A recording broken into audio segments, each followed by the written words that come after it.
Chasing Big Joe, 102.5, 106.3 The Game. Good Monday, everybody. Welcome in. He is Big Joe Dubin. I am Chase McCabe. Dr. Crane, Nick Frazier on the ones and twos. Hope you're having a great start to your day, great start to your week. Joe's wrestling the microphone over there. Yeah, man. How are you? It's like alligators. It's all right, though. What's going on, brother? Not much. You got a little headphone problem over there? It's all right, man. It's only part of Monday, man. Welcome in, buddy. You doing okay? I'm good.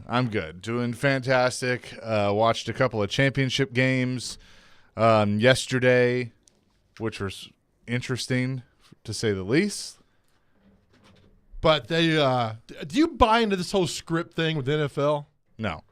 I think it's stupid. It's just, I mean, my feed was just bombarded with it. Yeah, according to the script, they wanted Taylor Swift and Travis Kelce in Vegas, and I was like, did I miss something along the way of a script? I don't know, right? What's going on here? No, I know, and I think that whole narrative came out last year, and people have had fun with it. The NFL has even had fun with it, but at the end of the day, it's dumb. It is dumb. I don't understand it. But again, it was some interesting games yesterday, and so now we got the Super Bowl that a lot of people probably thought. I mean, I saw some things like back in October, this was like the most predicted Super Bowl. Like more people put Kansas City and San Francisco going to the Super Bowl, and now here it is. So it should be a good game. But if you're Detroit, man, you are. So do you view it as San Francisco won that game or Detroit lost that game? San Francisco won the game. You take advantage of your opponent's mistakes. That's what you do. Okay. So that's what they did, and they won the game. Now, you know, Dan Campbell, somebody called him Dan Gamble, which made me laugh. I mean, that is him. I mean, look, nobody should be surprised with them going for it on fourth down twice. I mean, they've done that all year. So, I mean, to be surprised by that, you haven't been paying attention. Look, this is what happens. You go for it and you get it, you're the hero. You go for it and you don't get it, you're questioned, and everybody says you're an idiot. Yeah. That's just how this game works. But you leave 6 points on the table and you look at how that game ended, you kind of want to have those 6 points back. I was more upset at the Lions running that third down play. I agree. And so all that happened there, and then, you know, they were just behind the eight ball. But the fact they blew a 24-7 lead and Josh Reynolds dropping those, I mean, it was everything that could go wrong in the second half went wrong for them. And now 49ers are back. They're in their 7th Super Bowl in franchise history. And they earned it and got there. They did. But you bring up the Josh Reynolds thing. He catches at least one of those, we may be having a different conversation today. Oh, yeah, absolutely. But 49ers took advantage of that. They win. They're in the Super Bowl, and now we got 2 weeks to hear about. But, yeah, it's funny. The after the game, the Ravens game, when she was on Taylor Swift on the field kissing Kelce, and people are like, why is she on the field? I was like, they let the girlfriends and the wives and the families on the field all the time. Is this really bothering so many people to that level? I just don't get it. No, I don't care. It's the society that has been created by Twitter.com of I can say what I want because I'm hiding behind a keyboard and a screen, and I'm going to be outraged, and it's fake outrage, and it's like we just have to constantly complain about everything. Yeah, I mean, is it her fault that the Ravens couldn't cover him yesterday? I mean, that was amazing. He's always open. I mean, that catch he made, the first touchdown. Yeah. That he had where the ball was about to hit the turf and he basically falls backwards to catch it. That was awesome. And the one where Mahomes scrambled and he just threw it up there and he dove out and caught it on that third down. I mean, he's unbelievable. And he's lost a step. He's like, yeah, I've lost a step, but that step's not. Here's another thing too, and if maybe this is out there and maybe it isn't, but I'm going to assume that it's out there because people like to complain about everything. Right. If you say one word about Jason Kelce being there wearing Chiefs gear supporting his brother, then just get out of here. Yeah. Like, I have no issue with that. That's his brother. And it's very clear that they're close. And I love that. I love that now that his season's over, he's going to retire, he's all in on supporting little brother. Yeah, I get that. Let me ask you this, though. Did you have a problem, all right, I like this, when Tim Corbin wore a Penn State shirt to the Rose Bowl to support James Franklin? Nope. I did not have a problem with that. Okay. I didn't have a problem with Azeez Al-Shaair supporting his teammates, and a lot of people did. Yeah, he's a free agent too, so it's not like he's yeah, under but I mean, contract. like, your team's not involved. Right. Relationships happen in this business. That's his brother. That's different. But, like, James Franklin and Tim Corbin are very close. It's well documented. I have no issue with him being there supporting his friend Okay. and wearing the gear. That's fine. I don't care.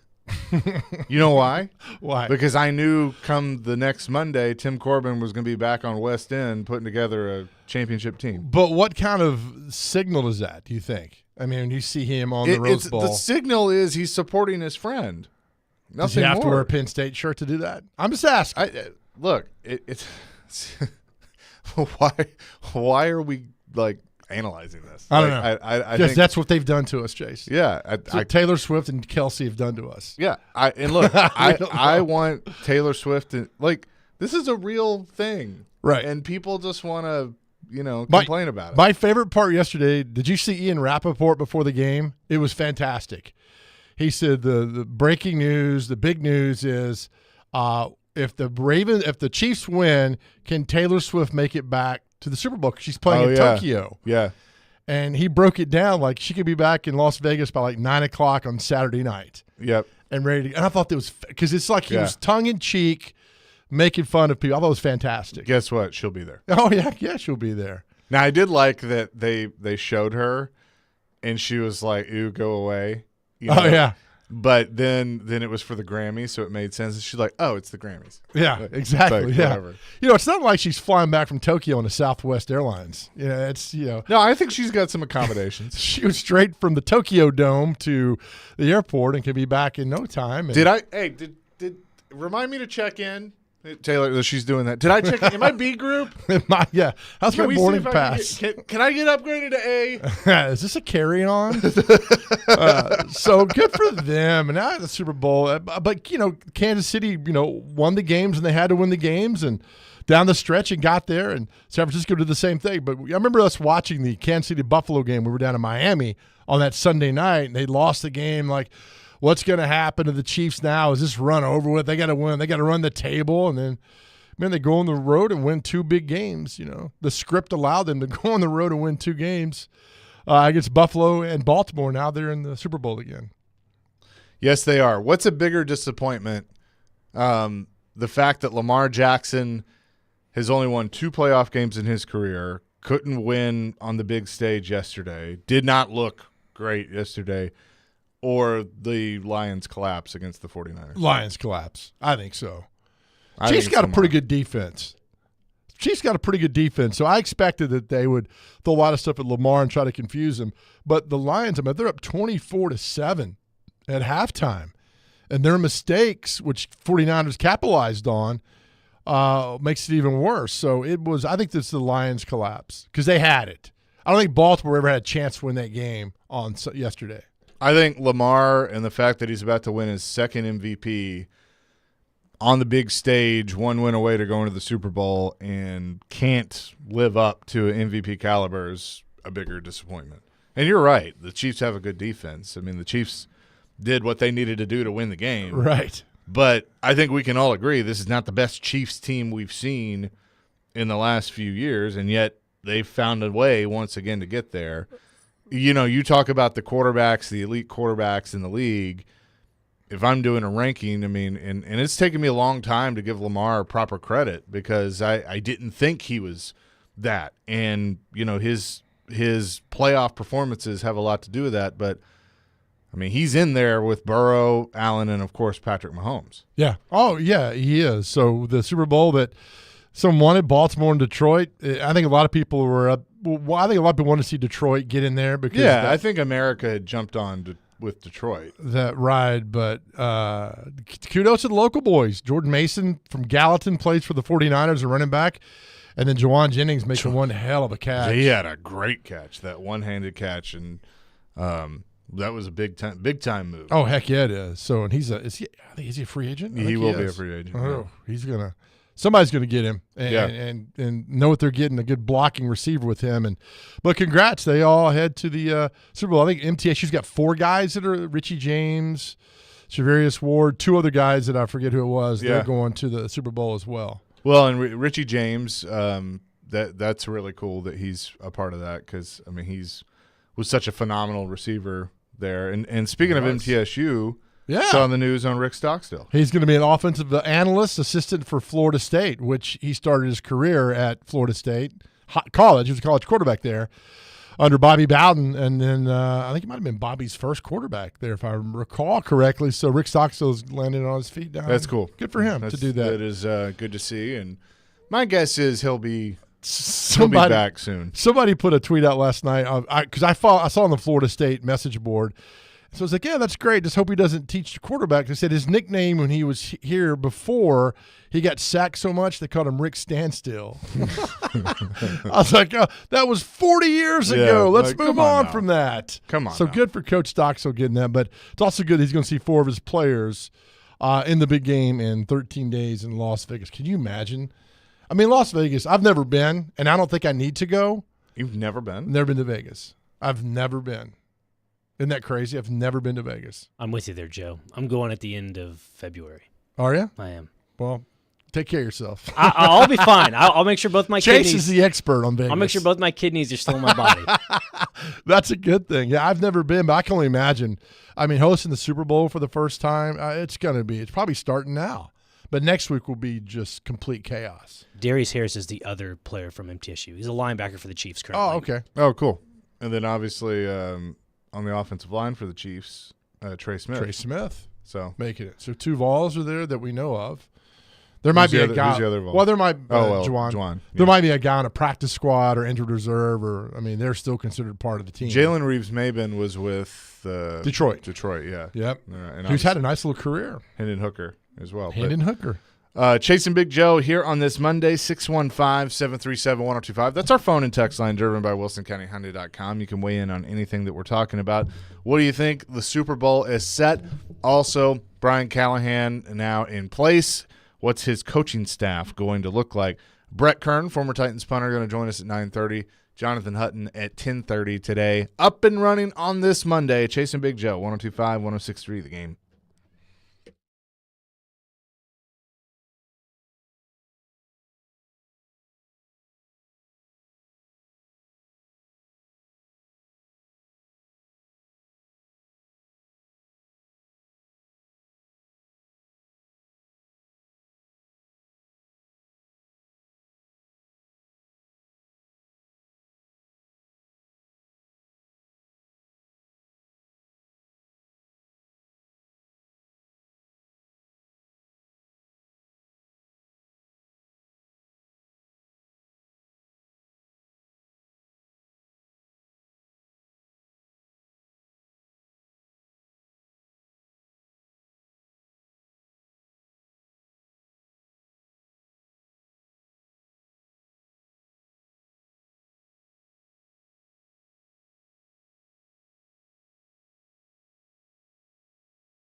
Chasing Big Joe, 1025, 1063 The Game here on a Monday. Okay. Dr. Crane's feeling it today. I like it. Turn my mic on there. What is this, Dr. Crane? Chicago, Wake Up Sunshine. Oh, okay. It's a good one. It's a good song. It is Wake Up Sunshine. If I haven't seen the sun in about 3 weeks. It'll come back. Isn't that a Kid Rock and Sheryl Crow song? Yeah, I haven't seen the sun in 3 damn days. Yeah. Yeah. That was it. Plus 12. Couple of texts on our text line. Daniel says, is it Lamar's issue or is it the combination of Lamar plus his OC head coach? I'll tell you, when I saw the results last night, my first thought was the 2 best coaches won the games. That's a very good point. I think the thing with Lamar is, which I wouldn't have done, but because I'm not a good coach, but they just pressured him, man. Yeah. They pressure. If he scrambles, he scrambles. But they put pressure on him that got to his head. I think it really confused him as much. The guys coming off the edge left and right. And so you do that all constantly, man. Then you got to make plays on your feet, and guys weren't getting open. So, I mean, kudos to the Chiefs' defense. I think that's what we're missing a lot of right now is the Chiefs' defense played out of their mind and played really well down. I mean, they held Josh Allen down, and then now with Lamar Jackson, and now they'll have to take on Brock Purdy and all that. Did you see the Brock Purdy thing that came out with Nick Saban evaluation of him? No. That people – so I guess he visited there, Brock Purdy did, and he was like a 3-star, and Saban's like, your arm strength isn't good, your mobility isn't good. All this being – I mean, if you watch him at Iowa State, you would say – people are like, wow, Saban doesn't know talent. Yeah, Saban knows talent. He was going off what he saw – at the time, and people were, look, you miss on half the guys anyway, so it's not like nobody could predicted Brock Purdy was so good. Why didn't he go in the first 6 rounds? Yeah. I mean, he went in the 7th round. So I think that's a good story with Brock Purdy that goes on there. But, I mean, he's game manager, whatever you want to call him, but he's got his team into the Super Bowl. Yeah, and I think I read that yesterday was the first time that the number 1 overall pick and the last overall pick in a draft faced each other in a playoff game. Oh, that's cool. That's a good little stat. Because Goff obviously was with the Rams. Yeah, we'll put him on the bench for a year. Yeah. You don't know what you're doing. You know, my favorite thing of that whole deal was because that was Hard Knocks, right? They had moved. Was it the year after? I think he was on Amazon. One of those when he got fired. That was on. That Amazon. was on Amazon, but they did Hard Knocks Okay. the same year because it was the year they moved to L.A. Okay, he got fired that year, and so yeah, that was Goff. But that remember he cut it like the first episode of Hard Knocks. He cut a quarterback. You remember who it was? Oh gosh, hold on. It's like, hey, come to my office. Let's talk. Was it? Hey, we're gonna let It you wasn't go. Case Keenum. Nope. Case Keenum was on that team though. I think. Right. Somebody I know. Oh, this is Oh, good. yeah. A quarterback I know that Oh, he yeah. cut. Oh yeah. Oh my goodness, he's still in. Yeah. He's not in the league anymore. What What conference did he play in college? in college? Yeah. Oh, I don't. Hang on. Was it Big 12 maybe? Sam Bradford. No. Who did Fisher cut? 2016 season Yes. when he had Goff. So Keenum was a starter that year, correct? I think I think so. I think that's right. he cut Nick Foles. No, he didn't cut Nick. He cut Nick Foles. Nick Foles. Ah, Nick, hey, look, man. where did Nick go? Arizona or Michigan State? Michigan State. Okay. And then Arizona. Okay. Ah, Yeah. you got a So the Pac-12. good bad memory there. Yeah. So he was with the Eagles, 12-14. Has that, gets his stock rises. He goes to the Rams for a year. Going into that training camp, he's cut, picked up by the Chiefs. Then he goes back to the Eagles the next year, wins the Super Bowl, and then he's bounced around. He was with nobody this year. Really? Yeah. That's crazy. I knew he was going to be Jacksonville's kind of savior, and then he went to Yep. Chicago. Yep. And then made his rounds. So just And then keep, Indy. Remember? he and was then with Indy, Indy yeah. for- Just keep going until they say, all right, we're good, until they lock the door. Fisher on was that. like, hey, with good quarterback, we're going to let you go. Yeah. Oh, yeah, you picked up that blitz. Good. Can you pick up your check on the way out? Just get out of here. You get any arena ball in you? You throw the ball around here? And they go, I didn't know. That's interesting to know that. Yeah. So that's but you look and you just never know. I mean, look at Brady. I mean, I remember Brady at Michigan was nothing special. I know they beat Alabama in the Orange Bowl. Wasn't he kind of like a rotational quarterback? Like he was first couple of years. Yeah. He was. I mean, he was behind Brian Greasy and some other really good quarterbacks for a while in college. And then his senior year, which was '99, his redshirt senior year, he really came on the scene. And they beat Alabama in the Orange Bowl. And he got drafted by the Patriots. And then the rest is history. Yeah. By the way, you know what I would do if I was Fox? I was listening to Joe and PK talk about this a little this morning. So Brady has this big contract to go to Fox and be in the booth. I think that Greg Olsen and Kevin Burkhardt do a great job. I like that team. I know a lot, there's a few people. Jared doesn't like Olsen, and I think he's gotten much better, and I enjoy them almost more than I do Nance and Romo. Okay. So I wouldn't break that up. I don't feel like Brady, I think he signed that deal thinking, oh, this is what I need to do. I don't know how good he's going to be at it. But if it were me, I'd rework things. I'd put Brady in the studio with Gronk and bring in Belichick. And get rid of, I would say, get rid of Bradshaw and probably Jimmy Johnson and start the new era and put those three together and see what happens. Okay. That's not a bad idea.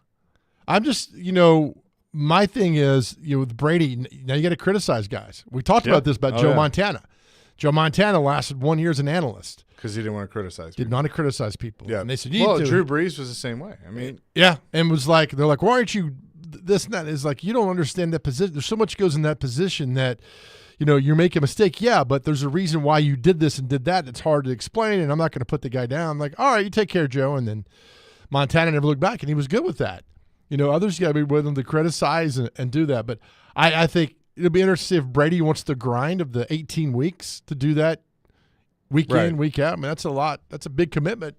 Yeah, but the thing is what these networks have to do, and, I mean, they've started the process, but, in no offense to Terry Bradshaw or Jimmy Johnson, but it's time to bring in the new blood. I mean, you got an influx of really good players that have retired that I'd rather hear from them because they just played the game. Mm-hmm. Bradshaw hasn't played in 40 years. I think his last year was 83. Yeah, I mean, so 40 years, it's Bradshaw though. I know, great, it is, but he's not very good anymore. Paul said it best this morning. His contributions to the show right now are he laughs. And he reads bad highlights. Yeah, he reads He's bad like two highlights behind. Yeah. Yeah. And Johnson's okay. I feel like that Jimmy may retire because they, Hall of Fame and then Ring of Honor, and so it's he's 81? Yeah, probably. 80, something like that. Mean, he's on up there. He is 80. 80, okay. Yeah. So just go retire. I mean, he's got that big, huge house and the keys, and just go hang out. But I get they want to be around I understand it. And I don't watch a lot of those pregame shows anyway because they're all talking over each other. And it's just it gets to a point where it's just like, all right, this is just enough of this stuff. I mean, CBS probably has the best one. CBS. Thank you. Yeah, you're welcome. There's too many people on it because they didn't want to hurt Phil Simms' feelings, so they put him in the studio, and so they have way too many people. But yeah, Nate Burleson does a really good job. Phil, I think, is kind of a stick in the mud. Boomer's okay. Boomer's not bad. I'll take Boomer. I like J.J. Watt. They gotta find a regular spot for J.J. Watt. Have you watched him on the McAfee show? He's a 180. On the McAfee show, he's enlightening. Yeah. Personable, fun, and then on the CBS Morning Show, when I watch him, it's kind of like because there's 8 people, right? That's the problem. There's way too many people on those shows, and then but I don't watch them. NBC's is not very good. Jason Garrett's terrible. Yeah, he's better in the booth than he is in the studio, I think. I don't know. And that's not saying a lot. Right. He's not. I don't know. He's not. When he filled in for Collinsworth that one game, it was really bad. Yeah. And McCourty's okay. I think which one? Devin. Yeah. He does okay. Chris Sims, Former Titan. How dare you watch your mouth? A couple former Titans on that show. Jason McCourty. What does Jason. he get? Jason does games on CBS. Okay. He's in a booth. Sure He does a good job. And then who does Game Day on NFL Network? Not Game Day, but Good Morning Football. Is that Jason? Jason. Okay. Yeah. Because so they look and sound. Well, they're twins, so yes. Exactly. Usually there's a discerning of their voice. You could kind of. Little distinction in there. Yeah. No. There's zero here with these guys. Zero. You know what's crazy? I went to school with a pair of twins, I guess, two pairs of sets of twins. Four people? Yeah. And then in high school, I went to school with triplets. Nice. It was weird. Could not tell them apart at all. The triplets looked all the same? They did. Oh, wow. It was odd. What were their names? Huey, Dewey, and Louis. Close, actually. Coming up next, speaking of Jason McCourty. I know, I'm just moving on. Speaking of Jason McCourty, we'll talk to one of his former teammates, Brett Kern, Titans, former Titans punter, going to join us next. It's been a while since we've talked to him. We'll get his thoughts on all the Titans moves and the Super Bowl as well. Chasing Big Joe, 102.5, 106.3, The Game.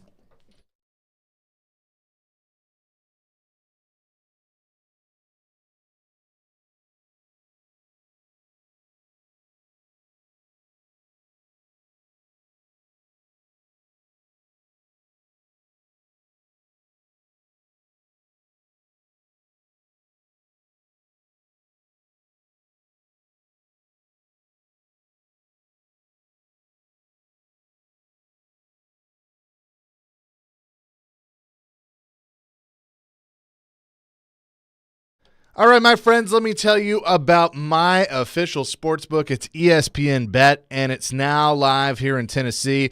It's also the official sportsbook of ESPN.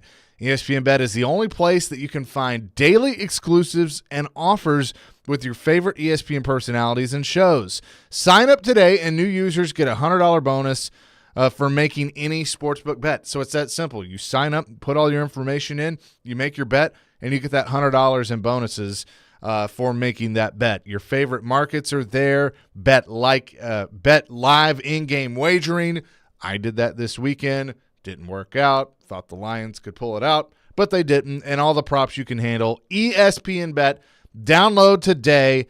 Check it out. It's a very easy-to-use app, and that's why I love it. You must be 21 years or older and in Tennessee. For problem gambling support, call or text the Tennessee Red Line at 800-889-9789. Terms and conditions apply. See app for details.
Chasing Big Joe, presented by Regal Realty Group, broadcasting from the Spring Hill Heating and Cooling Game Nashville studios, keeping your home feeling comfortable all year round. Chase McKay, Big Joe Dubin with you on this Monday. We say hello to our good buddy, former Titans punter Brett Kern, who's on the line with us. Brett, what's up? It's been a while.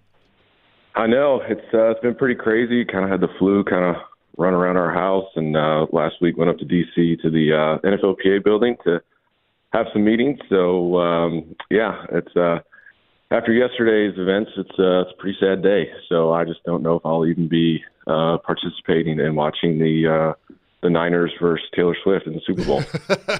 So why do you say that? Why is it such a sad day? You're tired of seeing the love that is Kelsey and Taylor Swift?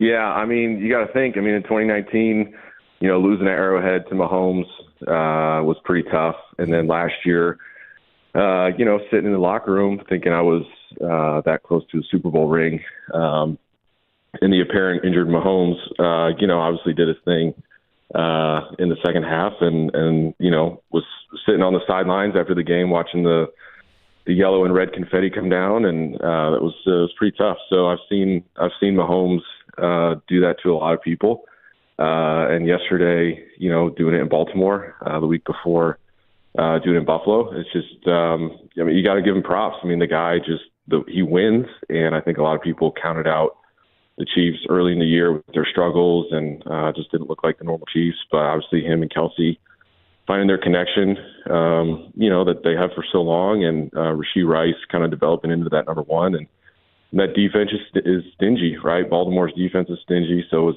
Kansas City, and they just, they got to Lamar pretty good yesterday. Do you think that Andy Reid is the best coach in the NFL right now? I mean, who else would be above him, in your opinion? I don't think there is one. So. I mean, just the consistency that they've been able to, you feel like the season's done with. You just need to go to Vegas and put $100 on Kansas City to win the Super Bowl the next year. They're just kind of automatic. And what he's been able to, provide there with the culture and the players he's been able to get, it just amazes me how, you look on offense, they have a great offensive line, right? Starts in the trenches. And then besides that, you have a 6th-round draft pick in Pacheco who runs like he's on fire. And then, you got a Rashee Rice that, I remember earlier in the year they were talking about how bad their offense was because they were dropping the ball, right? Tons of drops. And so to see them kind of how they developed throughout the year, and then they got hot when you needed to get hot, right? End of November, December, they were playing their best football. And then obviously here they are now in the Super Bowl. Brett, you've been involved in 2 championship games, 2019, of course, 2022 last year with the Eagles. What's the feeling like on the bus on the way to the stadium? And because the known is known, right? I mean, you know that the Super Bowl is at hand, but what's that feeling like? And is that bus ride any different than week 2? Yeah, it's week 1 is probably, when you start the season, everything's, real deal, the hype around it. Usually something crazy goes on in week 1, some special teams type play. It's just kind of crazy, right? And you're trying to figure out what's what, right? What teams are coming out with a hot start and what teams just aren't meeting expectations off the bat. So week 1, there's a ton of nerves. You're just kind of ready to get the season rolling. Throughout the season, you get into a good rhythm, good routine, right? You still get nervous for games and get hyped up, but, it's not like that week 1 emotions. And obviously, when you get into the playoffs, each, from the wild card round to divisional to then the championship game, the nerves get more. They get more attention, more hype. I remember Kansas City was, that bus ride was, it was crazy. You just, you're pulling into the stadium and at Arrowhead, and the amount of tailgaters that are spread across their whole parking lot, coming all the way over to the baseball stadium, and the parking lot is just full, Chiefs flags everywhere.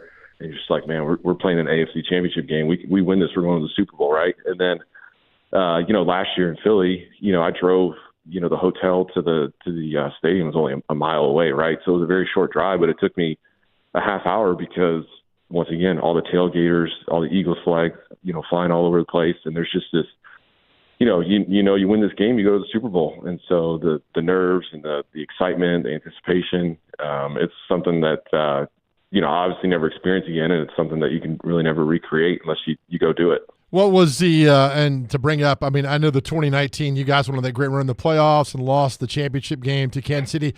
What was it like afterwards? Kind of the locker room and the mood. I know it was sad and upset, but the fact you guys, I mean, nobody, Brett, thought you guys would be there. Was it a feeling like we were so close? Were you upset? What was the emotions at the time? Yeah, I mean, a lot of people, obviously didn't think we were going to be there. I think after, it's probably honestly kind of how the Lions feel.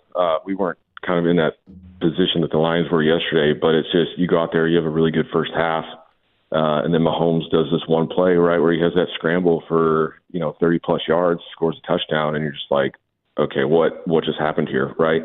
And you feel like, you're on the road, you got all this momentum, and then he just comes in and throws a dagger, right? And it's kind of like yesterday, they were talking about, Dan Campbell goes for a fourth down. That's how you be aggressive. He's sticking to his thing. And I'm thinking, like, wait a second. You're in San Francisco. It's a hard place to play. And you have an opportunity to kick a field goal to go up 3 scores, right, in the third quarter for a team that's 1-30, right, and comeback wins. Like, that is a tall order to be down 3 scores, midway through the third quarter. And so, obviously, going for it, yeah, if you get it, big deal. You can, analyze it the day after. But people are talking about analytics and all that kind of stuff. And it's just like, well, analytics doesn't really account for the emotion, right? The dagger that Detroit could have put in San Francisco going up 3 scores in the third quarter. So, Detroit's probably like, man, we had this game. And I think for us, when we were in Kansas City, it was like, man, we had this game, right? And Mahomes just did this play and totally switched momentum. And then the next thing you know, you're sitting in the locker room like, man, we were so close to going to the Super Bowl and just we couldn't pull it off. Brett Kern is with us, former Titans punter. Now, you texted me this morning and said you had a stat. What is it? Oh, it's a fascinating stat. So we'll go with, the former ball coach of the Tennessee Titans, not there anymore. He preached about, this one stat that you always kind of talk about, and it was the QBR, the rushing yards, and the turnovers, right? If we can win that stat, right, if we can go 2-1, 3-0, like we're going to win the game. And I remember when you talked about it, I was like, yeah, okay, coach, that's a great stat, right? I mean, who knows what will happen, right? So, of course, yesterday I've been kind of keeping track with the Titans all season, and yesterday the Chiefs, they won all 3, so they went 3-0. And on top of it, Baltimore gave up, had 8 penalties for 95 yards, right? Lost the game. Okay, so I look back at the Titans. When the Titans went 3-0 or 2-1, they were 5-6. They won 5 games out of the 6 that they won, and the only outlier was that Miami game, which in theory they lost all 3. They lost the QBR, they lost the rushing, and they lost the turnover battle, but somehow, they won the game, that'll happen, right? You'll have one of those kind of every year. And sure. So, the Titans, when they went 0-3 or 1-2 in that stat, right, they lost 8 of those 11 games. 2 of the games they tied, Seattle and the Colts game. They both split. In essence, they tied the turnover battle. One won the rushing, the other one won the QBR, right? So they went 1-1 in essence, and they tied. But if you look at it, if you go to a deeper stat on top of that, the Colts, they had remember that block punt, right, that turned into a touchdown. So that's really the equivalent of a turnover. It's not going to count as one, but in theory, I look at it like, hey, the Titans kind of went 1-2 in that situation and losing the turnover battle. In Seattle, they tied it 1-1, but you look at the penalties, and the Titans, had almost 100 yards of penalties, right? And so that's, in essence, giving up, like Baltimore did yesterday. You kind of gave Mahomes 100 free yards of offense, right? Well, the Titans, in essence, gave Geno Smith, about 100 yards of free offense. So it was just one of those stats I was looking at. It's like, yeah, you kind of look at it, whatever, no big deal. And then each year I've kind of been keeping track of it. I'm like, man, this is spot on for kind of what the record is. And you could just go, if you don't watch the game, you could go look at those 3 stats, throw them up, compare each other, and it's pretty spot on. So it's just something that I've been kind of tracking. And, those games yesterday, Detroit and San Francisco, they both went 1-1. They had the same amount of turnovers, went 1-1, very, very close QBR, very, very close rushing. But then for me, I look at it, hey, on fourth down twice, you decide to go for it instead of taking potential 6 points. One of those 3 turned into not going for 3 points to go up 3 scores. Instead, San Francisco comes back down, scores a touchdown. Now it's a 1-score game, and you've lost pretty much all momentum that you've had for the whole first half. Oh, man, that's really good. What a stat. Right? Right, they should hire you now with that stat. Hey, what was the I wanted to get your thoughts on the punt yesterday in the Baltimore Kansas City game. I forget which punter it was, but I think he launched one 70 yards, Brett. Do you remember what I'm talking about in the second half? Was that Stout? I know Stout had a big one yesterday. Fox had a 74-yarder in the Detroit game, in court. It's Kansas City game, and they almost had on the 1 yard line, but the refs ruled that he was in the end zone. But it was a monster punt.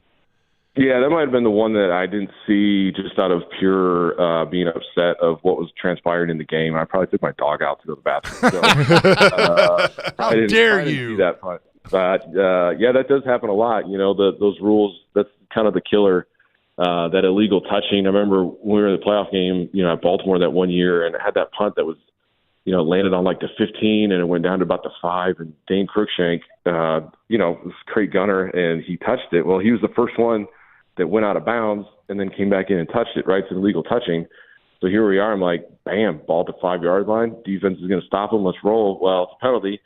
Turns out it counts as a touchback, and then they get the ball to 20, and it's just like, oh, man, And so that stuff kind of happens. Everything happens so quick, especially on special teams and whatnot. And you look at that onside kick yesterday, by Detroit. I mean, yeah, it was illegal touching, but if he catches that thing on the 10 and there's that massive collision, who knows what would happen. So. You know what's funny is about you bring up the onside kick. They said the stat for Justin Tucker for onside kicks in his career, he was 1 for 17. He might be the best kicker of all time, and he's 1 for 17 in an onside kick. Yeah, well, I mean, you got to think an onside kick is about a 3 to 4% chance of getting it, right? So the percentages are extremely low. And for me, like Rob Baronis probably had one of the best high bounces, kind of what Badgley did yesterday, where he, that ball goes straight into the ground and then it pops up, right? And I remember Rob, when he would do it, he'd be able to get almost 2.5, 3 seconds of hang time on that pop, right? Which was unbelievable. And then you go and you start talking to Rob about it. He's like, yeah, I've only gotten one out of 15. I'm thinking, you've got to be kidding me. So it's such a low percentage chance play. And honestly, a lot of times there's some of the worst collisions I've ever seen in my career on that on the onside kick. So hopefully the NFL, as much as I like the onside kick and kind of all the things that you can do with it, it's really such a low percentage chance that you kind of want something else, 4th and 15 or something crazy like that, instead of a play that's only a 3 or 4% chance. So I forget which coach it was said he wanted his kicker. It might have been high school that for an onside kick as hard as you can at the guy in front of you, the up guy. I mean the guy on the front line, because they can't catch. It hits them, it bounces off, and then you guys got a great shot. The odds again are slim, but I always like that kind of mentality on the onside kick. Absolutely. Well, yeah, absolutely. I think since they changed the rules, now you got to be 5x5. You can't overload a side or anything like that. The 5x5, it's pretty standard with how you defend it and then how you obviously go about trying to get it. But back when you could overload, do a 6x4 or something like that, a lot of times the other team would put 2 guys right in the center to kind of defend that bunt, like where the kicker could just tap it and maybe go 10 yards. And usually the kicker gets killed, which is, not great either. Been there before, but, sometimes they say, hey, if they got 2 guys and they're close, I remember Rob also, he would just be like, man, I'm going to try to pelt one of these guys, right? And that's not a great feeling knowing that you got an NFL kicker trying to kick a ball as hard as he can and you're only 10 yards away, right? And you have to your body naturally goes into the full defense mode and it hits you, and then, who knows what happens. Hey, Brett, real quick, what did you think about Brian Callahan hired as the Titans coach? I think it's going to be really good. I think you get somebody in there that's offensive, just kind of hearing some things that he said, and he kind of has plan A, B, and C going into a game, and and if they're running Tampa 2 or they're doing match man, he can go to plan B or plan C, and so I think it's a really good opportunity for him, and he listens to his players, right? You hear Joe Burrow talk, and so I think the opportunity for Will to develop as quarterback under somebody like that, where he can come back to the sidelines and say, hey, I'm seeing this. Do you think we could do this or this, right, to beat this man coverage or to beat this zone coverage, whatever? And he listens. So I think that's huge. And I think, just kind of having those defined roles, I think you and I were talking about, Chase, just, between Rand and kind of, with the football operations and, with Brian being able to do what he has to do and Chad doing what he does, like it's there's defined roles, right? And I think that's really huge because anytime communication breaks down and guys start pointing fingers, obviously it kind of turns out what just happened. So I think it's good. I'm excited, for the guys, mainly for the players that can kind of voice their opinions and kind of what they see and what they think, and somebody will listen. And plan accordingly to what his players are saying. So I'm excited for it, see what happens. And obviously it's, great for him and Rand to be in this position of, free agency and, draft class. And I really do think that, if you draft right and you get the right free agents and the right guys in, I think you can probably turn this ship around pretty quickly. So. Yeah, it's going to be interesting to see. That is for sure. Brett, good stuff as always. Good to talk to you, and we'll do it again soon. Absolutely. Sounds good. Y'all take care. You too. Brett Kern, former Titans punter, joining us. We'll wrap up hour number 1 next. Chasing Big Joe, 102.5, 106.3 The Game.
Chasing Big Joe, 1025-1063 The Game. Appreciate Brett Kern for joining us on the program. Jonathan Hutton will join at 10:30. I think it is an interesting question to ask. How would you rank the coaches in the NFL right now? Maybe wait. I think it's pretty evident right now. Andy Reid's Andy Reid's number one. Yeah, by far. But I think even if you, and here's the tricky part of this, like even guys that don't have jobs, like where is Belichick? Where is Vrabel? Like, because I wouldn't put them at the end. I don't put them at the end of the list just because they don't have a job. Right. That's a good point. I think you'd have to go now with current ones, right? I mean, it's the ones that are hired. It's only one open job to go there. And you know what? We did this back in – I've got in my notes back in October. Jobs. Oh, Washington and Seattle. Yeah. My bad. I think we had our notes back in Seattle. I think we said, can we pick 4 teams and you get the rest of the field? Remember what it was? It was like San Francisco, Kansas City, Baltimore, and maybe Miami. Yeah. But I think we flipped it to go back to one because we wanted 2 from each conference. So we ended up doing San Francisco, Dallas, Baltimore, and Kansas City was the 4 that we picked. And so you can have the other 28 teams. And there's a lot of bad football right now. I mean, it's again. Well, I mean, this year has been, from that standpoint of parity or whatever there's been bad football. There is. But, you get into the play. Look at Green Bay. You look at Green Bay. Well, they went 9-8, not a great season, but they went in the playoffs and played really well against beat Dallas and then played well against San Francisco. So it's just getting there, but there's so much just teams that are just average. And I think every professional sports league's that way right now. I agree. Are the 2 best teams in the Super Bowl? Yes. Yeah. I think like San Francisco, yes, record, everything. Kansas City, coach and quarterback. In defense. Defense is pretty good. Yeah, somebody was given a thing about, look at Mahomes. He's lucky he's got Kelsey. Let's get that narrative out of this. It was the same narrative with Joe Montana, with Jerry Rice. Well, he had Jerry Rice, and okay. The quarterback still got to get it to him. Is that his fault that he had Jerry Rice? A lot of those plays that Kelsey's caught a ball is because Mahomes has made the play happen. Exactly. Because he had a defender coming at him, and he was able to get around it. And I think we've determined this for a long time. The Chiefs really kind of debunked the whole you got to have a good running game.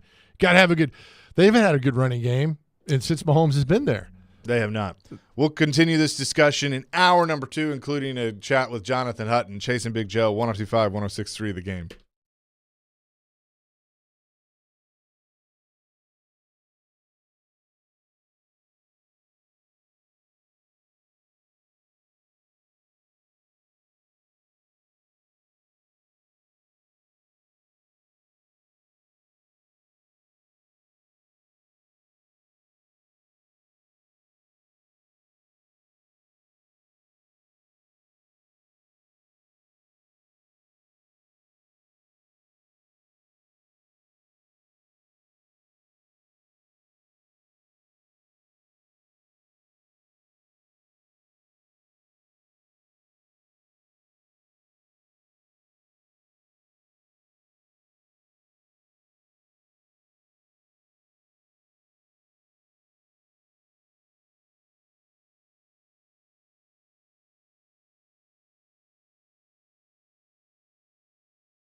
Hour number 2, Chase and Big Joe, 102.5, 106.3. The Game. He's Big Joe Dubin. I'm Chase McCabe. Dr. Crane, Nick Frazier on the ones and twos here on this Monday. Hope you're having a great start to your day. Coming up, we'll be giving away something. We'll give away a pair of Preds tickets to Wednesday's game. The Black History Month celebration will be taking place this Wednesday at Bridgestone Arena, which includes a Battle of the Bands presented by Nissan, a recognition of all 4 HBCUs during the game, and local black artists performing, and much more. Visit NashvillePredators.com/Black History Night to learn more, but we'll be giving away a pair of tickets to that game coming up in just a little bit, so be sure to listen to that. Also, Jonathan Hutton at the bottom of the hour. So now that Brian Callahan is in place, got the Senior Bowl this week. TD is going to be down at the Senior Bowl all week in Mobile, so we'll check in with him as well. But now you got to put a staff together. And over the weekend, it came out that Tim Kelly, Charles London, John Stryker, a.k.a. Stretch, all are going to be gone. They will not be on the staff. And the only one that really surprised me there was Charles London. I thought he might retain Charles London just because he worked very well with Will Levis in his rookie year, but ultimately Brian Callahan wants to bring in his own guys, and I get it. Yeah, I don't know. There was like, I can't believe he's not retaining. Look, it's my staff. I'll bring in who I want to bring in. You know, and if I've got a guy who I think is a good quarterback coach, I'm going to bring him in instead of who's on the current staff. It's the nature of I don't know why people get upset at this. Look at these bios of these coaches, even college coaches. I mean, they are moving all the time. Very rare do you see a coach like Vrabel last 6 seasons. Very rare do you see a Fisher last as long as he did, and on and on and on. So it just happens. That's the nature of the business. And so you get the guys in you want to put in who you feel comfortable with, and and you go from there. But I mean, they'll always land on their feet. These coaches always find jobs, and so I hate it for the families. What happens? But that is, you get used to it after a while of what happens, and you move on, and then you plant your flag in another town. Yeah, and look, they know when they sign up. That's what it is. And for somebody like Charles London and some others on this staff, I don't think anybody predicted that Vrabel would get fired this year. He had just signed an extension, and while things didn't end well last year, they made a lot of changes to the offensive side of the ball and thought that they would be given a chance to turn it around, and ultimately they weren't. So, but that's a part of it, and they know that when they sign up that, unfortunately in this business, when you take a job, the odds of when you leave, it's not going to be on your own accord. No. That's just how it goes. Do you think Andy Reid says goodbye if they win? I do. I think no matter what, I think he retires. I think that is true. That rumor that's out there, and I'll be curious of what they do, because you'd be late in the cycle at that point, because it'll be at least another 2 weeks before he were to make a final decision or whatever. So that Seattle and Washington will be filled by then. Right. I think they'll be filled by midweek. So then what? Do you stay in house and go Steve Spagnuolo, which I kind of feel like that they might do. He was a bad head coach for the Rams. He was a bad head coach, but he's been with Andy for several years now. Yep. I mean, he was with Andy in Philadelphia, too. Whatever happened, remember the rage for Eric Bieniemy? I know. Like, he's the next hot. He finally left to go call plays, and I don't think he even got interviews this time around. He didn't have a job. I mean, the rumor was like he interviews really badly, and just wasn't a fit. And now he's just with Washington firing their staff, he doesn't have a job right now. How crazy would it be? Vrabel to Kansas City? No. Yes. Right. But if Andy Reid retires and they hire Belichick, I don't think that will happen. No, because I think, that's the thing about Spagnuolo. I think you almost need an offensive-minded head coach there. How old is Belichick? 72? Yeah, 72 or 73. I mean, do you think they won't admit it? But age a factor in this? Yeah, because if they're replacing a coach because the coach is retiring, then they don't want to have to do it again in 2 or 3 years. Exactly. I think they want to find. And then plus that record, Belichick's record without Brady, when you include Cleveland, Oh, yeah. is awful. Is really awful. He was in Cleveland from 91 to 95. Right. They made the playoffs, I think, once. Remember, he let Bernie Kosar go, who ends up going to the Cowboys. They had a really bad falling out, didn't they? Yep, wins the Super Bowl for the Cowboys. Bernie Kosar gets a ring. Good for him.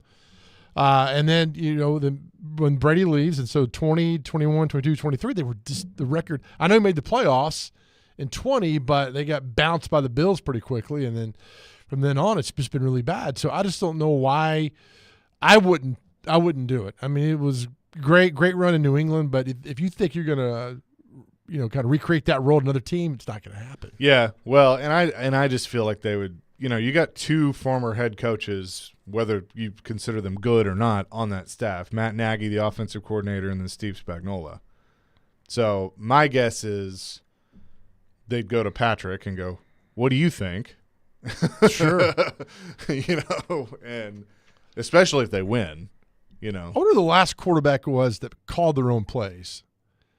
Bradshaw called his play, and there's been more since then. Well, I mean, couldn't you say Manning called his own plays? Yeah. Brady? I think Rodgers? I think Manning had the carte blanche to audible out of anything. Yeah, Manning could do whatever he wanted. Yeah. And Brady too. And Rodgers. I don't think Brady called his own, but I don't think Brady called his own plays. No, but I think Brady had the same carte blanche that Peyton had. Like if there was something he saw that he didn't like, he could change it. What play? What game? I'm trying to think. What was when they called a play? It's like, why are we doing that play? And the quarterback call was it Rodgers in the last couple of years? Maybe just didn't agree with the call and called something totally different. And I don't remember if it worked or not. But I mean, it takes a lot to call. I think it's kind of neat though. I mean, you call your own plays in Madden, right? Yeah, of course. It's the same thing. In Madden, I'm the perfect quarterback. I have the IQ of Peyton. I have the wits of Brady and, the mobility of Rodgers. Like all. How do you get that? I don't play Madden. No, I don't. Create that on your own. What would be if you could design the perfect quarterback? Yeah. Like if you could design the perfect quarterback. Give me Marino's arm. I'll take Marino all day, every day. Gosh, man, that's a good one. Like Peyton's IQ is, I don't think there's anybody that can match that. But they all talk about the preparation. That's a good one. I'd go with. But like think about how many stories you've heard from defenders that are lined up and they hear Peyton calling out the defense. We had one sitting next to us in the studio. Rondé Barber. Yeah, he was like, we looked over and looked at each other, and Peyton's calling our defense. We were like, does he have our playbook? Yeah. He's like, we think he has our playbook because he's calling everything that we're doing, knowing where we're supposed. And he goes, not only that, Rondé Barber said Peyton knew where we were supposed to go. He goes, that was something that's kind of got to us. Is like, oh my goodness. But that's the prep. That's the preparation. Yeah, it is. Yeah, I mean that's running style. I'm going Steve Young, man. Steve Young we forget about him. He was fantastic. Yeah. I think he was the last true running quarterback to win a Super Bowl. And that's been 30 years now. So you don't consider Mahomes a running quarterback? Not really. Scrambler, yeah. Yeah. But Young was a straight up down the field. Yeah, I got you thinking there, buddy. Yeah, I mean, because Lamar hadn't done it yet. No, I go back through all the quarterbacks, and they were just mostly straight. I mean, I would take Lamar's legs now. I mean, Steve Young, yeah, good. But, I mean, Lamar is pretty special in that sense. Yeah, I mean, I agree on Marino's arm. Yep. I love Marino, man. I mean, he had a cannon. Or, I mean, you could argue Mahomes. I mean, Mahomes has an arm cannon. Not like that. Not we saw that quick release of Marino, and he gets so bashed too because he only made it to one Super Bowl and didn't win, and it's like, well, I mean, I know that's a big factor and all that stuff, but he had the one chance and ran into Roger Craig and Montana in the Super Bowl. I'm like, God, that's soon be 40 years now. Good Lord! Did you see Montana on the stage last night? Yeah.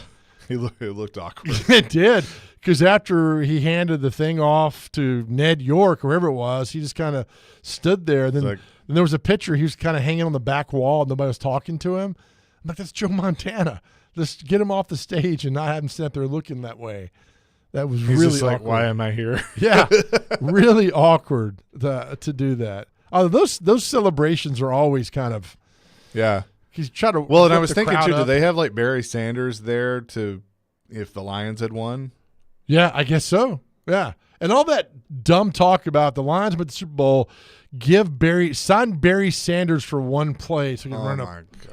And I was like, "Are you?" And it was like it gained a lot of traction. Like, let him run one play in the Super. This way, he can say he's part of a Super Bowl So team. so Like, you're no. gonna do you realize how much of a slap in the face that is to the other guys in that locker room that actually got them right? and he would Yeah. never do that, No. but Yeah, right. I mean, it's amazing he had the career he had playing under a run and shoot offense for so long there. But I think that's those celebrations are really. Let me ask you this though. I know we got to take a break in a second. Your thoughts? Super Bowl. Do you show Taylor Swift as much as you can? yeah, Absolutely. I mean, yeah. How is it? I just don't understand how it's taken away from your Like experience. here's the deal. It's watching not, the game. I don't I don't understand care. this. Like it doesn't bother me. Right. Everybody that's bothered by it, like honestly, sit down and write out why it bothers you. Like that you're watching a football game and they take a 20-second shot of a celebrity girlfriend. Like, why does that bug you so much? That's a long cutaway. 20 seconds. I mean, it's probably 15 or 20 seconds. That's Something a like long that. cutaway. Yeah. Yeah. I mean, but they know what they're doing, man. Right? They know what they're doing. They know what's going on. And this whole conspiracy thing, the script, it makes me laugh because it kind of takes away from the accomplishments on the field. I don't know. Yeah. Again, I don't know where the whole script thing came from. Somebody said it. I can't remember who it was. It It's was a a player script. that said it, and I can't remember. So the Buffalo kicker missed that was part of the Yeah. script to miss the field goal. But I mean, even the NFL took it and ran with it. I saw that, where yeah. They did the table readings. Like, what if we write off the Mahomes character? I was like, wait, what?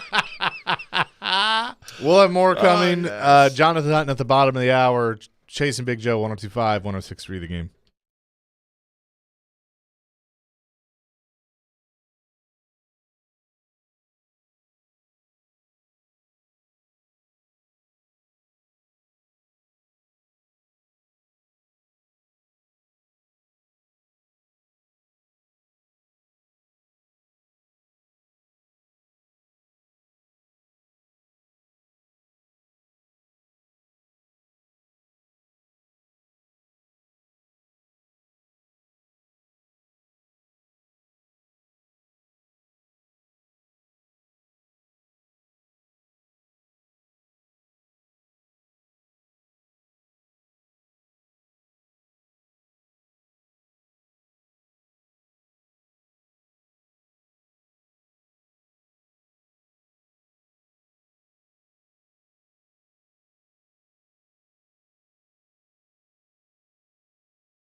Chasing Big Joe, 102.5, 106.3, The Game here on this Monday. Presented by Regal Realty Group. Also broadcasting live from the Spring Hill Heating and Cooling Game Nashville studios, keeping your home feeling comfortable all year round. People kind of like their little quarterback discussion, like build the perfect quarterback. Somebody said, 3334 said, do you guys think Marino had a bigger arm than Favre? All day, every day. A more accurate More arm accurate, yeah, for sure. than Favre would just let it fly down the field and trusted his receivers. And Marino was just pinpoint accuracy down the field, man. It was something to watch back in the day. What about Elway? Somebody said to Elway. Elway's got a cannon. It wasn't as accurate as Marino's, but Elway But like, also is scramble. there a piece of Elway that you would take to build the perfect quarterback? Probably his scrambling. Okay. Yeah, I think there's a fine line between running and scrambling. Who had the best vision, like quarterback vision, like that could just, I mean, that's a great one. like could just look. I think Montana. I think to Yeah. me Montana. I mean, Rodgers is fantastic. Yeah. But I think, going back and watching Montana, I know he had Jerry Rice, or shut up, but he was just, he was deadly. I mean, you look at Montana, wasn't the biggest athlete, the biggest arm, but he was just perfect for that offense. And I told you, he never took a shot. He never took a snap out of the shotgun. And you know why? Why? Because Bill Walsh never wanted his quarterbacks to take their eyes off the defense. So he never did a shotgun. I like that. See, here's the interesting thing. Like, Montana had Rice, all right? But you look at guys like Manning and Brady. Now, Manning early in his career had Marvin Harrison, who's a Hall of Famer. Then he had Reggie. Yep. But, like, Brady never had – the only time he had a Hall of Fame receiver was Right. Randy Moss. That's it. And that was only 7, 8, and 9. So 3 seasons through there, and they didn't win. And I mean, you can kind of say the same about Rodgers. I mean, Rodgers had Jordy Nelson. He had, obviously why am I blanking on his name now? But with him forever, signed with the Jets too. Randall Cobb. Randall Cobb. I mean, he had some good receivers, but not great. And then Peyton goes to Denver and doesn't have Hall of Fame receivers. But True. I mean, I'm trying to think who else with Brady had, was it Troy Brown he had there for a while? He had David Givens, who came here and blew his knee out, blew his nerve in his knee out, which ended his career. But yeah, I mean, that's why, this Mahomes to Kelsey thing has just been right. fantastic. And that's where I was going with this, because like Mahomes has had Kelsey, but he had Tyreek Hill, and then the last couple of years he hasn't had a bona fide stud wide receiver. He's just had Kelsey. Yeah. And Kelsey, for all practical purposes, had a down year this year. He did. He even admitted he lost a step. Yeah. Didn't I mean, like it yesterday. he's been big in the playoffs. Right. And I know Brady had Gronk. You can sit there and make that argument, but that was later in his career. But you think about, he had who was the other guy that won the MVP? Went to Louisville. Lamar Jackson. No, Johnny Unitas. No, the receiver that Brady had with the Patriots. He left there. He went to Seattle. Oh gosh, who was that? Oh, come on. He went to Louisville. Jared Stillman? No. Teddy Bridgewater. It'll come to me in a second. He was the MVP Of the league? of the Super Bowl. Oh, gosh. Now you got me stumped here on this. Somebody text 615-737-1025. Deion Branch. Deion Branch. Deion Thank you. Branch. Thank Okay. you. We were all stumped. We were all stumped. I was big time stumped on that. Yeah. 11 receptions for 133 yards. What Super Bowl was that? 2005 Super Bowl. Beat the Eagles? Yes, That's it was. Wow, that's good memory, Joe. Beat the Eagles, yeah. I don't have a lot in life, but I got my memory's okay, at least Your for now. memory of this encyclopedia that's in your brain is incredible.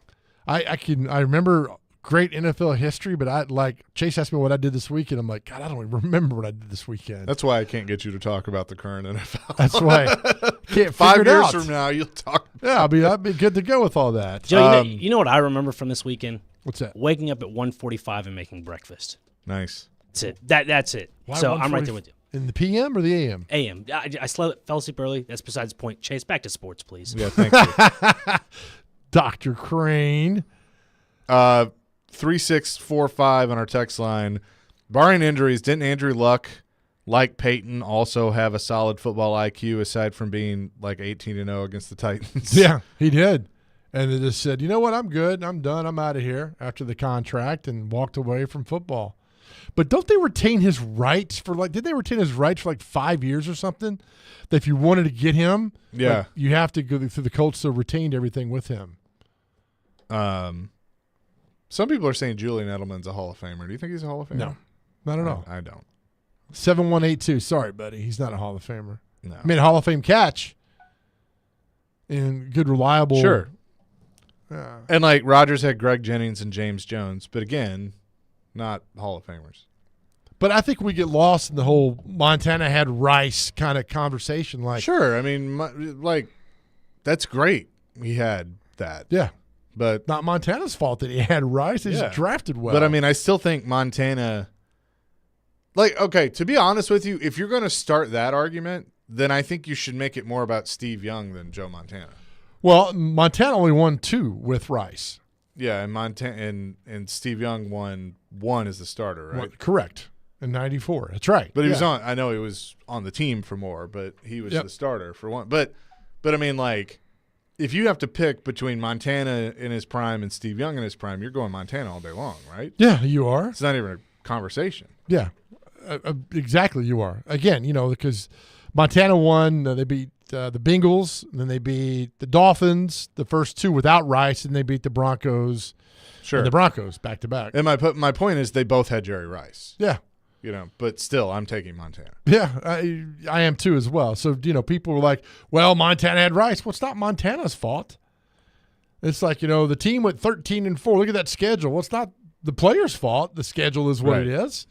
That's the way he said it and put it down. And so these arguments, these are fun kind of things. And people are bringing up different quarterbacks that all deserve to, Dan Fouts. Great quarterback, but gets lost in the Yeah. The Not in the Hall of. Yeah, he is. He is. Gets lost in the 70s and the 80s because he didn't win a Super Bowl. It's not really not fair. I understand the conversation about that, but he was a hell of a quarterback. I mean, he revolutionized the passing attack, the Air Coryell. He just didn't get to the big game. Mike in Clarksville makes a good point. If we're building the perfect quarterback, I will take McNair's toughness. The fact that McNair, all those games that he was questionable and didn't practice and then comes out and just balls out. Yeah, walks out there and it's what wins in the world? MVP. How they'll correct you, co-MVP. What about Aikman's accuracy? Pretty good. Yeah, it's in that conversation. He was benefit of being on an amazing football team with an amazing offensive line, great running back. That's what we Jim laugh Kelly about. getting votes. Jim Kelly was good. All they had to do was win 1 Super Bowl, man, and Kelly's in that top echelon quarterback conversation forever. And that's why I feel bad about Marino not being there. It is the most important position in all sports. It is. It is. This is a fun conversation. What's number 2? What? Position in sports. The most important position in sports. Number 2. What do you think number 2 is? Any sport? Yep. Well, the top 4. I don't count soccer. Sorry. I just don't. I don't know enough about it. I'm going goalie.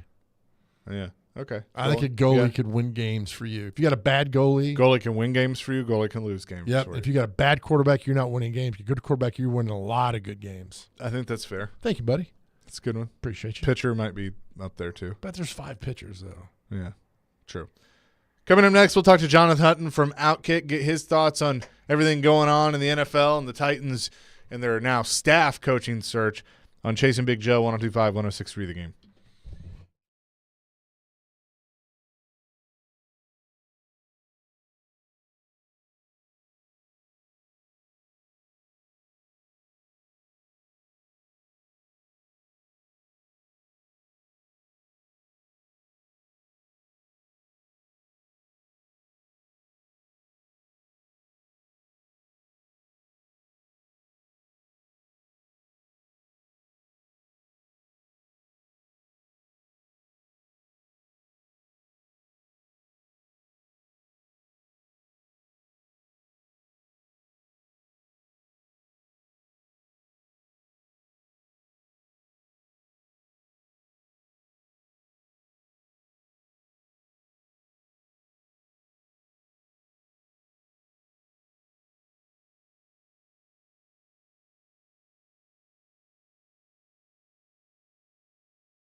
Chasing Big Joe, 102.5, 106.3 The Game. He's Big Joe Dubin. Chase McKay with you on this Monday. Dr. Crane, Nick Frazier as well. We say hello to Jonathan Hutton from Outkick. He is online with us. Hut, what's up? Good morning, guys. How are you? Doing fantastic. The Super Bowl is set. Kansas City and the Swifties against San Francisco and the 49ers. Who do you think should be more disappointed today? Fans of the Ravens and Lamar Jackson because Lamar once again can't win the big one, or fans of the Detroit Lions? Oh, it's the Lions fans.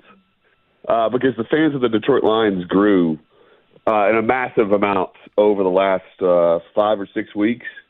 And maybe throughout the season, but going back to the first opening game against Kansas City. And the way they led that game, the script was laid out there for them. They were booking hotels. They were already thinking about the parties with Eminem and Kid Rock.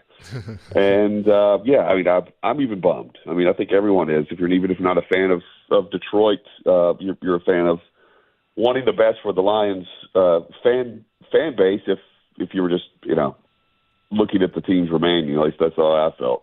It sucks. I'm trying to think of the feelings that they had post game. I can't imagine. And it's on to Brock Purdy now. I think it's the Brock Purdy train. So Lamar Jackson, though, how should we view him? He's about to win his second MVP, but they have one of the best teams in football, and now they're going home. They're not playing in the Super Bowl, and once again, I mean, we saw it firsthand. In 2020 when the Titans went to Baltimore and beat them after the first MVP. So how should we view Lamar Jackson right now? Well, right now in the moment, I mean, the best quarterbacks of every era are judged on what they do in the playoffs. Jackson has not delivered during the window of opportunity that is a big window of opportunity right now for him. He is a great player. He is off the mark when it's time to match the best in the postseason. And, if we're just comparing the best, it's Mahomes and Kelsey. I mean, they stand to deliver. They're on the largest stage, and they do it every single time. They have what Baltimore's lacking. I'm saying in the moment, in the clutch, and that's one of the qualities is clutch, chemistry, consistency, confidence. That is the pursuit of Lamar Jackson. That's the pursuit of every quarterback in the NFL. But none of them can climb to the platform that Mahomes stands on. And to do that, you have to match just moment for moment.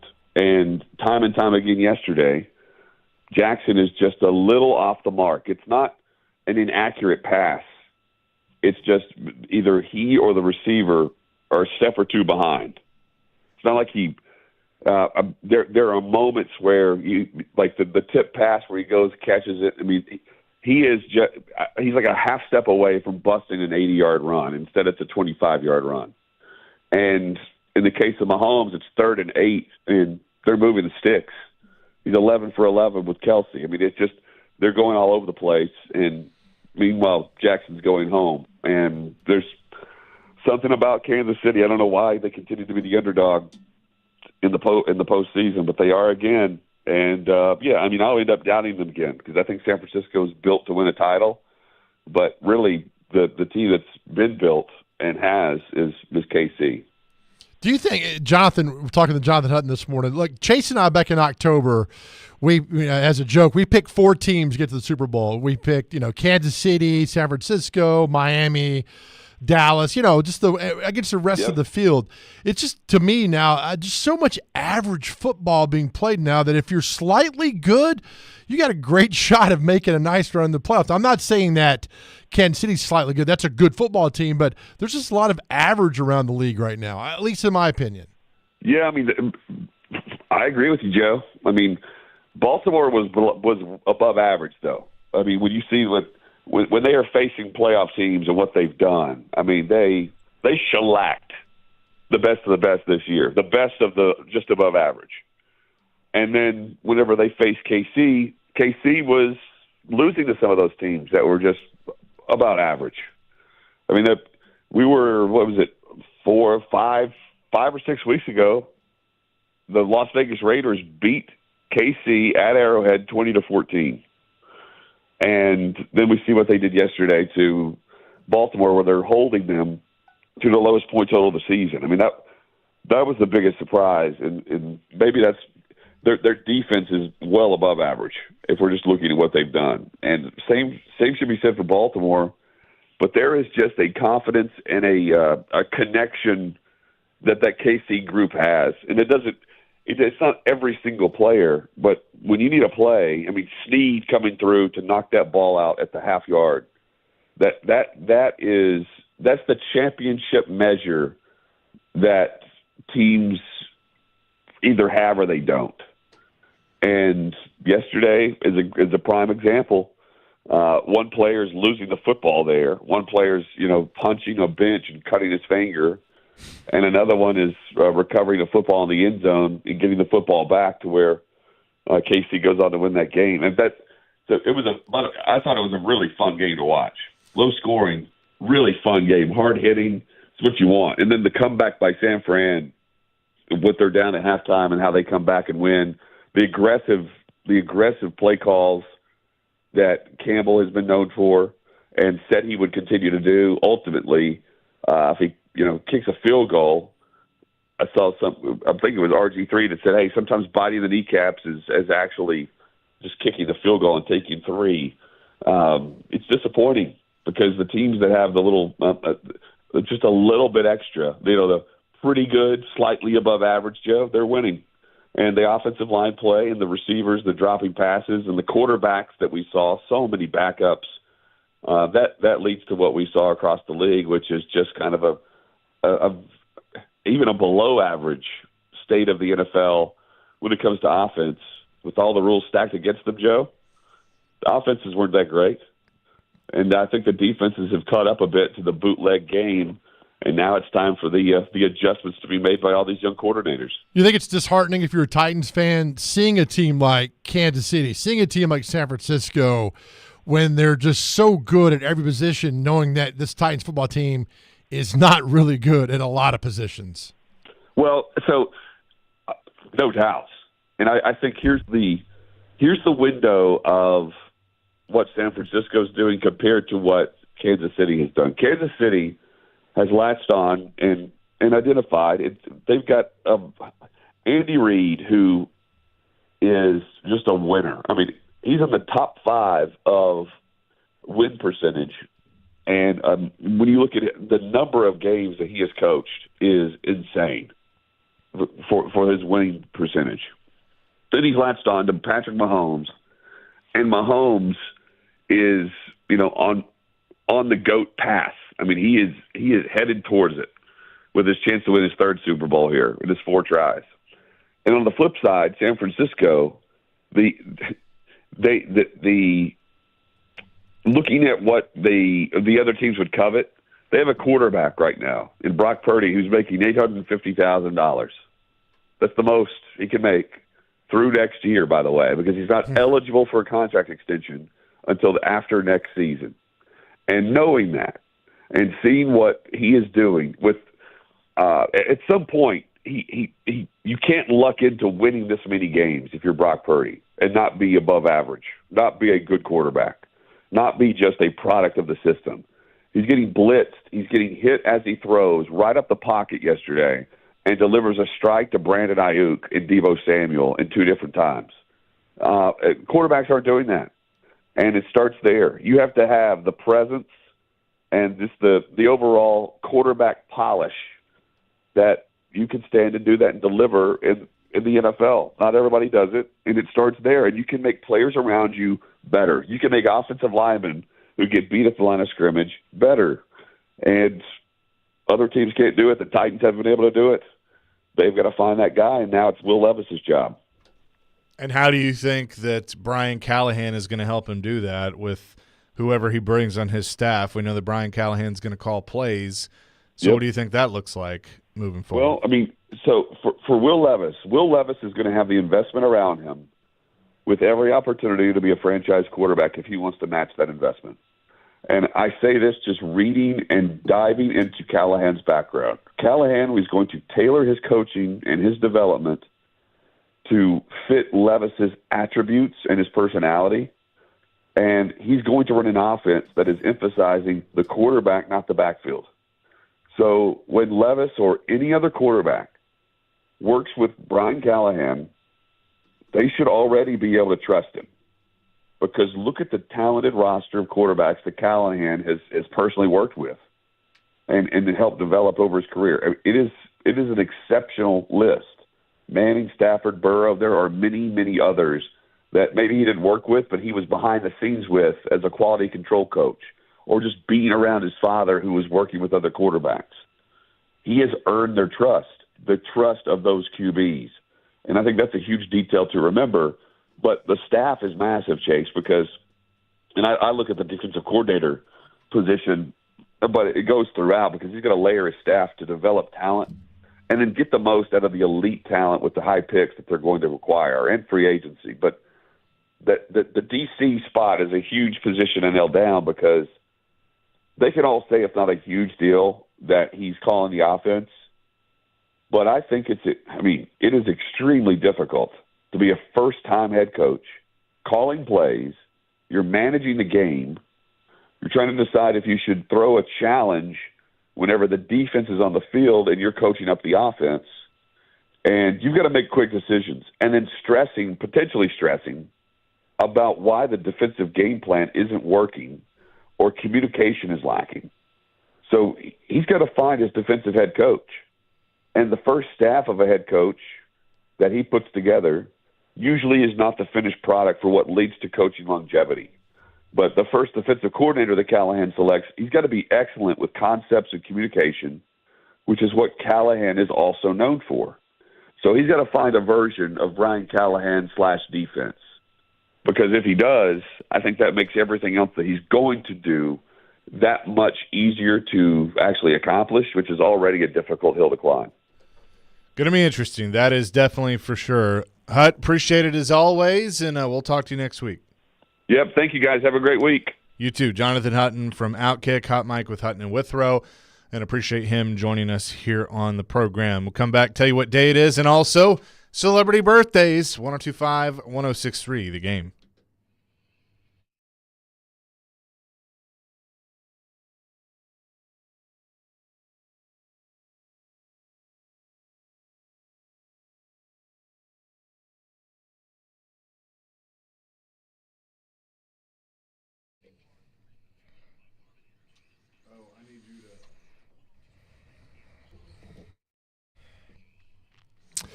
Hey, friends, I love hearing from all of you who have used Medical House Calls and love the experience and care. Here's how it works. One, just give them a phone call because all visits start with a phone call with one of the providers to determine the extent of your needs. Secondly, pick your treatment. Answer a few questions. They'll provide you with treatment options, home visit, telehealth, or a virtual prescription. Third, you'll feel better in no time.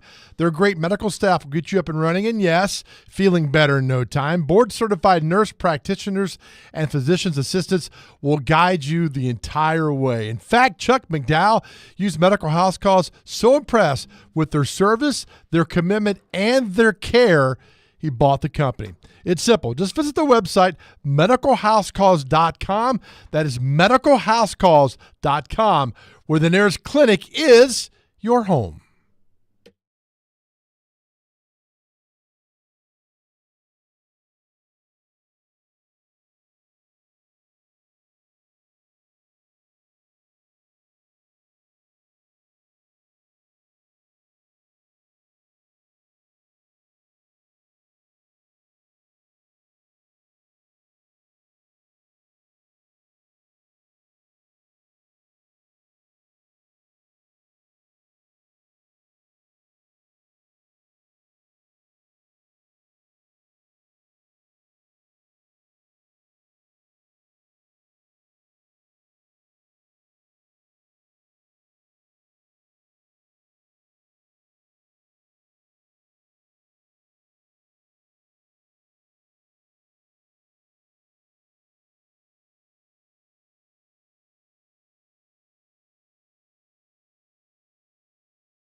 Chase and Big Joe, 102.5, 106.3, The Game. Hey, we want to invite you to our first ever Super Saturday on Saturday, February 10th at New Heights Brewing in Nashville from 1 to 5 for fun, friendly Soup Fest benefiting the Nashville Predators Foundation. You can enjoy live music, games for kids, and come sample soup from Mafiosa's, 615 Chutney, Westin Hotel, Jasper's, and much more. I hear Big Joe may even make his famous chili. To purchase tickets and to see all participating restaurants, go to theGameNashville.com/soup. And you can also enter to win tickets to Super Saturday simply by texting the keyword soup, S-O-U-P, to 615-737-1025 now. We had to spell it out. I'm just reading the prompter, okay? Call me Ron Burgundy. My With chili, that- by the way, or my chili soup is made with Soylent Green, so it's always a winner. I don't know what that means. And with that, we go to celebrity birthdays. All right. What day is it? We'll skip that today. Yeah, we'll just have it behind. We've come full circle. The first birthday, Tom Selleck, who appeared in what show? Magnum P.I. And what theme is this? Magnum P.I. There you go. How old's Tom Selleck today? 77. 81. 79. That's a push. Guys got on the other side of that. All right. Former East High School alum, Channel 5 alum, Oprah Winfrey. How old is Oprah today? 75. Oprah, 78. 70. Sorry, Oprah. But Nashville, always a Nashville connection, right? TSU. Somehow, some way. Heather Graham. She was in the Austin Powers movie. The I number 2. had the biggest crush on her. She I still was- do. Yeah. Heather Graham, 44. 47. 54. Really? Wow. Guys. Actress Sarah Gilbert. She was on Roseanne. Or Yeah. is on Roseanne. Yeah, she was on Big Bang Theory as well. 42? 52. 48. Guys are good today. Probably the last one here, Joseph. Oh, okay. Sorry. No pressure. Now I'm going down here and see what's going on. Hold on now. Singer Adam Lambert for Queen. 50. 61. He's 42. Okay. I'm okay. That's it. I'm out of flux. For the first time ever, 0-0. 0-0. We got two birthdays in. That is where we're at. there we That's go. it for us. Yeah, as we always close our show out to the guys out there struggling, need somebody to talk to, please dial 988 on your cell phone, 988. Please talk to somebody. As we say every show, look, if you're struggling, please reach out. Talk to anyone, someone. Know that you are loved, and this world is a better place because you are here. Amen to that. Caller number 3, 615-737-1025 will win a pair of tickets to see the Predators take on the Los Angeles Kings this Wednesday at Bridgestone Arena. Caller number 3, 615-737-1025. That'll do it for us. Caroline, Willie, and D-Mace next. 102.5, 106.3 The Game.